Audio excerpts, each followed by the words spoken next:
Hi everybody, happy Me-Time with Ween. How you guys doing? Have you been spending time with yourself, taking care of yourself, doing that introspection, going off to the side by yourself? Have you been getting that time in? I can't make you get it. You have to get it yourself. If I could, I would tell you, go get yourself some me time. Well, if you haven't, you know what I'm going to say. Take 5 minutes for yourself, 10 minutes for yourself a day, a week, a month. Um, if you can, the rest of your life. Some of you are retiring and yay, good for you. Well, I just want to talk to you today about someone going before you. All right. And the word is before. I know it just snowed a little while ago, a couple of weeks back. It just snowed, and after the snow, you know what we do? We go out there and we get our shovels and we start plowing at it, cleaning it up.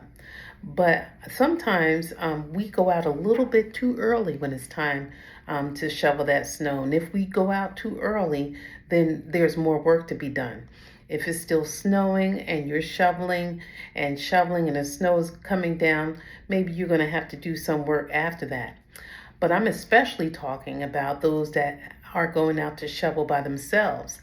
And maybe you live in a community where they normally shovel.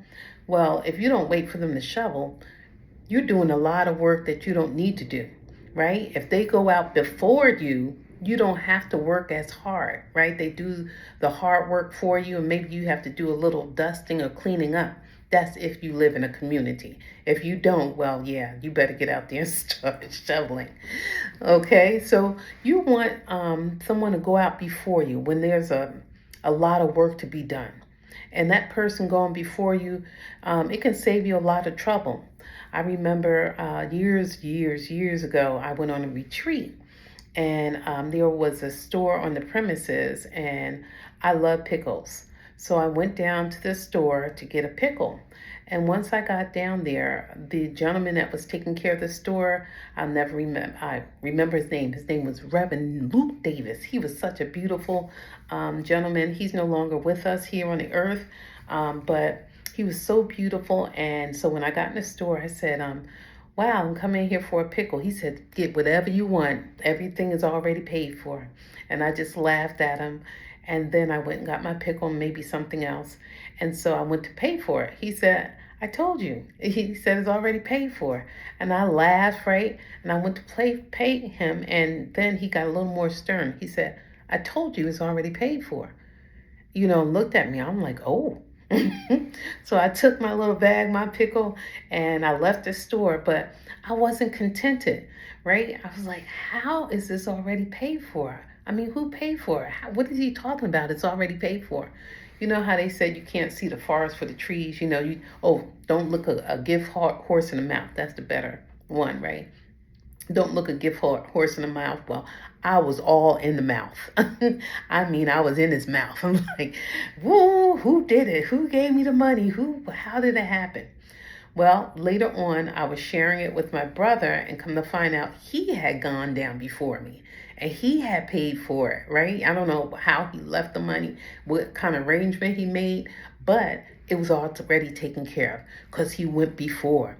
Now, today I'm going to talk to you about allowing people to go before you.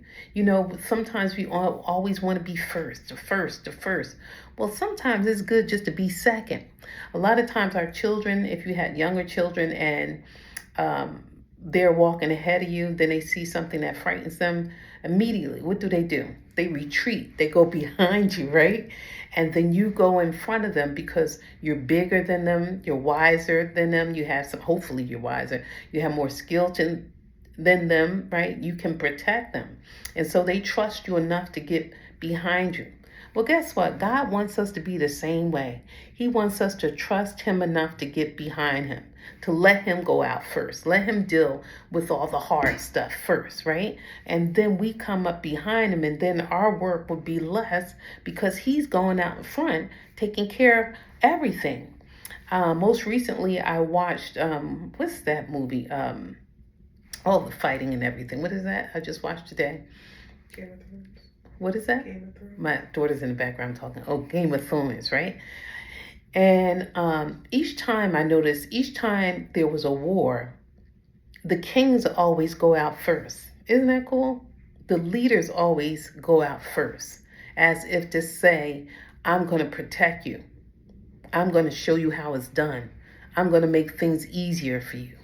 So today, if you're running out there and you found that things are a little hard for you, maybe you need to retreat like that kid that runs behind the parent and let the Lord go out before you, right? And you know, God, he doesn't always show up as God. I mean, if he did, oh my God, I think I would run. I don't know.